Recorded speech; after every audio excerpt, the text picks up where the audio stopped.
नमस्कार, स्वागत है आप सभी का शिक्षा सिटी के इस यूट्यूब चैनल में। दोस्तों, आज हम एक और जीव विज्ञान का इम्पॉर्टेंट टॉपिक कवर करेंगे। आज के इस वीडियो में हम उत्सर्जन तंत्र से संबंधित जितने भी इम्पॉर्टेंट फैक्ट और पॉइंट बन सकते हैं उन सभी को हम आज के इस वीडियो में कवर करेंगे। तो चलिए वीडियो को स्टार्ट करते हैं और देख लेते हैं कि कौन कौन से इम्पॉर्टेंट फैक्ट और पॉइंट बन सकते हैं उत्सर्जन तंत्र से रिलेटेड जो आपके एग्जाम के लिए हेल्पफुल साबित हो सकते हैं। तो चलिए वीडियो को स्टार्ट करते हैं। सबसे पहले आप याद रखिए कि हमारे शरीर के जो उत्सर्जी अंग होते हैं उनका कार्य क्या होता है। तो मानव शरीर में उत्सर्जी अंग का मुख्य कार्य होता है अपशिष्ट यानी कि वेस्ट मटेरियल को शरीर से बाहर निकालना। ये वेस्ट मटेरियल कौन कौन से होते हैं? तो वेस्ट मटेरियल में आपका आता है यूरिया हो गया, जैसे यूरिया हो गया, उसके बाद अमोनिया हो गया और उसके बाद यूरिक अम्ल हो गया। तो ये सभी होते हैं हमारे शरीर में वेस्ट मटेरियल, यानी कि ये सभी हमारे शरीर में अपशिष्ट होते हैं। तथा इन्हीं अपशिष्टों को निकालने का कार्य किसके द्वारा किया जाता है? तो हमारे शरीर में जो विभिन्न प्रकार के उत्सर्जी अंग होते हैं उन्हीं के द्वारा इन अपशिष्टों को शरीर से बाहर निकालने का कार्य किया जाता है। तो आप इसे याद रखिएगा। इसके साथ हमारे शरीर में उत्सर्जन जो तंत्र है निम्नलिखित हमारे शरीर के उत्सर्जन तंत्र में कौन कौन से अंग आते हैं? तो आप याद रखिएगा, वृक्क आता है यानी कि किडनी आता है, फेफड़ा आता है, त्वचा आता है, यकृत आता है और बड़ी आंत आती है। तो ये सभी जो है हमारे शरीर के उत्सर्जन तंत्र के अंग होते हैं। तो आप इसे याद रखिएगा, वृक्क, फेफड़ा, त्वचा, यकृत, बड़ी आंत। इसके साथ मनुष्य का जो मूत्राशय तंत्र होता है इसमें एक जोड़ी वृक्क होता है यानी कि किडनी होती है, एक जोड़ी मूत्र नलिका होती है और एक मूत्राशय और एक मूत्र मार्ग होता है। तो आप इसे याद रखिएगा, जो हमारा मूत्राशय तंत्र होता है, हमारे शरीर का जो मूत्राशय तंत्र होता है इसमें एक जोड़ी वृक्क होता है यानी कि किडनी होती है, एक जोड़ी मूत्र नलिका होती है और एक मूत्राशय होता है और एक मूत्र मार्ग से मिलकर बना होता है मनुष्य का मूत्राशय तंत्र। तो आप इसे याद रखिएगा। अब आगे के स्लाइड में हम हमारे शरीर में जितने भी उत्सर्जी अंग हैं उनको हम वन बाय वन करके कवर करेंगे। तो चलिए सबसे पहले बात कर लेते हैं वृक्क यानी किडनी के बारे में।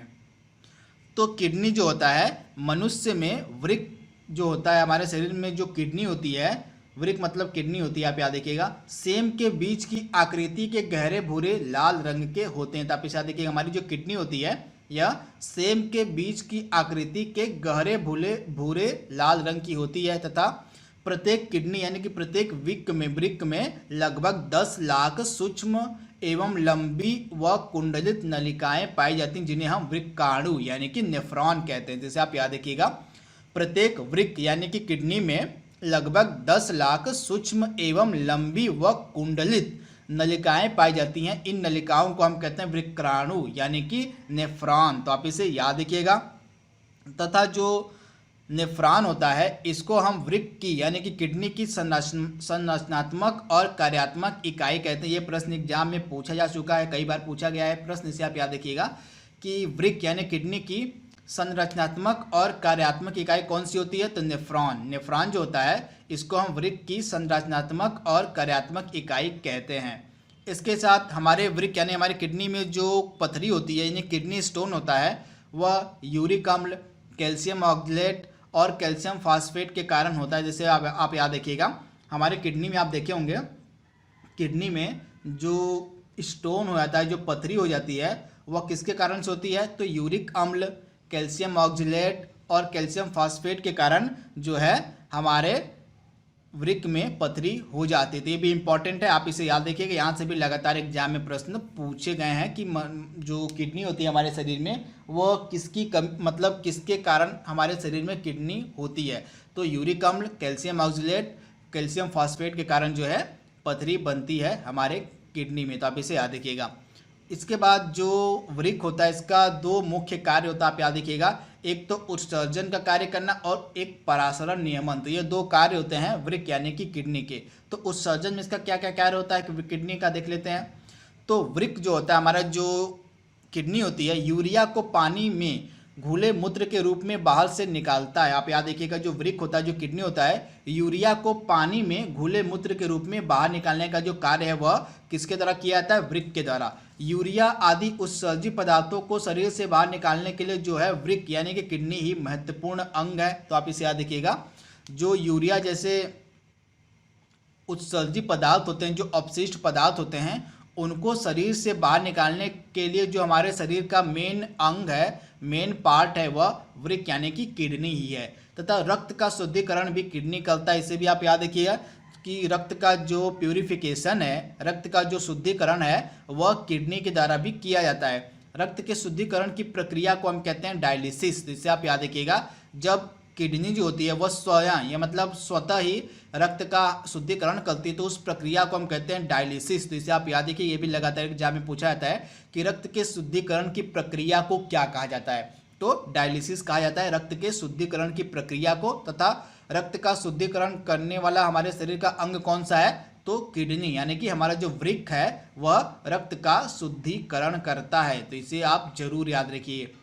इसके बाद जो मान लीजिए यदि कभी किडनी जो होती है हमारी कार्य करना बंद कर देती है, तो शरीर में हमारे नाइट्रोजनी अपशिष्ट जैसे यूरिया, यूरिक अम्ल इत्यादि की मात्रा बढ़ जाती है। आपको पता होगा, मान लीजिए किसी कारणवश से किसी मनुष्य की अगर किडनी यानी कि वृक्क कार्य करना बंद कर देता है, तो उस मनुष्य के शरीर में नाइट्रोजनी अपशिष्ट जैसे यूरिया और यूरिक एसिड की जो है मात्रा बढ़ जाती है। तो ऐसी स्थिति में, ऐसी परिस्थिति में कृत्रिम यंत्र की सहायता से जो है अपशिष्टों को निकाला जाता है मनुष्य के शरीर से। तो इसको हम कहते हैं कृत्रिम डायलिसिस। तो आपने देखा होगा, मान लीजिए कि कोई मनुष्य है, उसके किडनी अगर कार्य करना बंद कर देती, तो उस मनुष्य के शरीर में अनेक प्रकार के अपशिष्ट इकट्ठा हो जाते हैं, जैसे यूरिया हो गया और यूरिक एसिड। तो इस कारण से जो है उस मनुष्य का जो ब्लड है वह गंदा हो जाता है, या ब्लड का प्यूरिफिकेशन या ब्लड का शुद्धिकरण नहीं हो पाता है। तो ब्लड का शुद्धिकरण करने के लिए कृत्रिम तरीका अपनाया जाता है। उस कृत्रिम यंत्र की सहायता से जो है अपशिष्ट पदार्थों को मनुष्य के शरीर से बाहर निकाला जाता है। तो इसी को हम कहते हैं कृत्रिम डायलिसिस। तो इसे भी आप याद रखिएगा।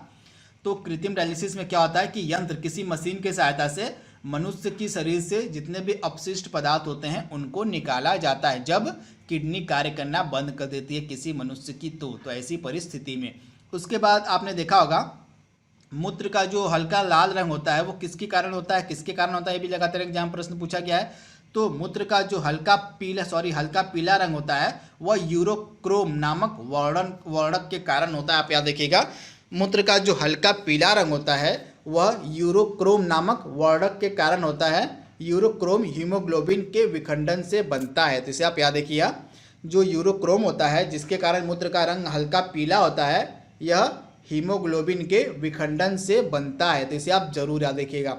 इसके बाद जो सामान्य मूत्र होता है उसमें 95% जल पाया जाता है, 2% लवण मिलता है, 2.7% यूरिया और 0.3% आपको यूरिक अम्ल मिलेगा एक सामान्य मूत्र में। तो आप इसे याद रखिए कि जो सामान्य मूत्र होता है उसमें 95% आपको जल मिलेगा, 2% लवण मिलेगा, 2.7% आपको उसमें यूरिया मिलेगी और 2.3% आपको उसमें यूरिक अम्ल मिलेगा। इसके साथ मूत्र एक अम्लीय होता है। मूत्र क्या होता है, जो होता है वो अम्लीय होता है तथा इसका पीएच मान होता है 6। तो इसे आप याद रखिएगा, मूत्र अम्लीय होता है तथा इसका पीएच मान कितना होता है, तो इसका पीएच मान 6 होता है। ये भी लगातार एग्जाम में प्रश्न पूछा गया है कि मूत्र किस प्रकार का पदार्थ है, तो यह अम्लीय है या क्षारीय है या उदासीन है। तो इस आपका राइट आंसर हो जाएगा अम्लीय है तथा इसका पीएच मान होता है 6। तो इसे आप याद रखिए।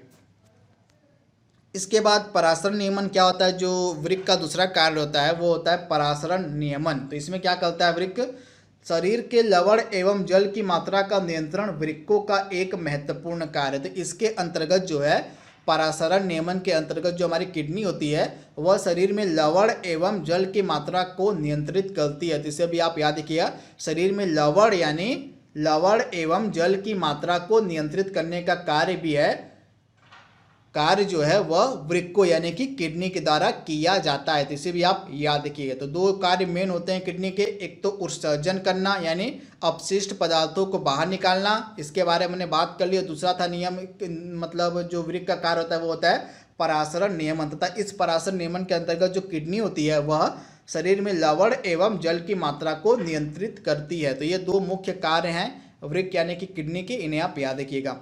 उसके बाद हमारे शरीर में कुछ अन्य उत्सर्जी अंग भी होते हैं जो एग्जाम में आपसे पूछे जाएंगे। तो आइए इनके बारे में बात कर लेते हैं। सबसे पहले हमारे शरीर में उत्सर्जी अंग होता है यकृत यानी कि लीवर। तो यह विशेष एंजाइमों की सहायता से आवश्यकता से अधिक अमोनिया को यूरिया में परिवर्तित कर देता है। तो यकृत जो होता है, हमारा लीवर जो होता है, यह विशेष प्रकार के एंजाइमों की सहायता से जो हमारे शरीर में आवश्यकता से अधिक अमोनिया हो जाता है, उस अमोनिया को यूरिया में परिवर्तित कर देता। तो ये पहला प्रश्न आपके लिए हो गया कि अमोनिया को हमारे शरीर में यूरिया में परिवर्तित करने का कार्य कौन करता है, तो लीवर करता है। तथा यह जो अमोनिया होता है,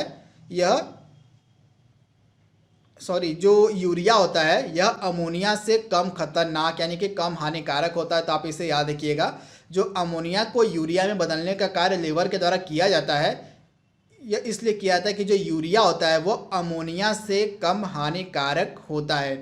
इसके बाद यकृत में मृतक आरबीसी के हीमोग्लोबिन के टूटने के कारण पित्तवर्णक यानी कि बाइल पिगमेंट का निर्माण होता है, जिसे भी आप याद रखिएगा। यकृत में यानी कि लीवर में मृतक आरबीसी यानी कि लाल रक्त कणिकाओं के हीमोग्लोबिन के टूटने के कारण बाइल पिगमेंट यानी कि पित्तवर्णक का निर्माण होता है। इसके बाद त्वचा जो हमारी उत्सर्जी अंग है, इसके बारे में ये देख लेते हैं। तो त्वचा का कार्य क्या होता है उत्सर्जन में? त्वचा में पाई जाने वाली जो स्वेद ग्रंथियां होती हैं वो रुधिर से जल लवण एवं यूरिया लेकर पसीने के रूप में बाहर निकालती हैं। तो आप याद देखिएगा, जो त्वचा होती है, त्वचा में पाई जाती है स्वेद ग्रंथियां। आप याद देखिएगा, हमारी त्वचा में, हमारी स्किन में एक प्रकार की श्वेत ग्रंथियां पाई जाती हैं जो रुधिर यानी कि ब्लड से जल लवण एवं यूरिया लेकर पसीने के रूप में शरीर से बाहर उसको निकालती हैं। और उसके बाद एक तैली ग्रंथियां भी हमारे स्किन में पाई जाती हैं। तैली ग्रंथियों का काम क्या होता है? तो तैली ग्रंथियां जो होती हैं, तैली ग्रंथियों से स्रावित जो सीबम होता है, आप याद देखिए, तैली ग्रंथियों में एक सीबम का स्राव होता है, जो सीबम भी अनेक उत्सर्जी पदार्थों को शरीर से बाहर निकालने का कार्य करता है। तो इसे भी आप याद रखिएगा, त्वचा भी हमारे शरीर के उत्सर्जन अंग मतलब उत्सर्जन तंत्र का हिस्सा है। इसमें एक प्रकार की श्वेत ग्रंथियां पाई जाती हैं जिनका कार्य होता है रुधिर से जल लवण और यूरिया को लेकर पसीने के रूप में बाहर निकालना शरीर से। उसके बाद शरीर मतलब त्वचा की जो तैली ग्रंथियां होती हैं, तैली ग्रंथियों में सीबम नामक पदार्थ का स्राव होता है। यह सीबम नामक जो पदार्थ होता है अनेक उत्सर्जी पदार्थों को शरीर से बाहर निकालता है। इसके बाद हमारे शरीर का जो अन्य इम्पॉर्टेंट जो उत्सर्जी अंग है वो है फेफड़ा।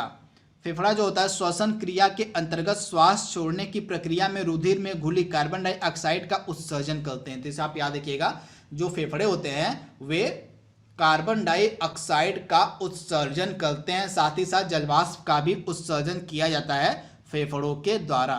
तो दोस्तों यहाँ पे हमने उत्सर्जन तंत्र से संबंधित जितने भी इम्पॉर्टेंट फैक्ट और पॉइंट बन सकते थे और जितने भी हमारे उत्सर्जी अंग थे उनके बारे में हमने बात कर ली है। जितने भी अगर आपके एग्जाम में प्रश्न पूछे जाएंगे उत्सर्जन तंत्र से रिलेटेड, इस वीडियो से बाहर नहीं पूछे जाएंगे। तो इस वीडियो का बिल्कुल ध्यान से देखिएगा।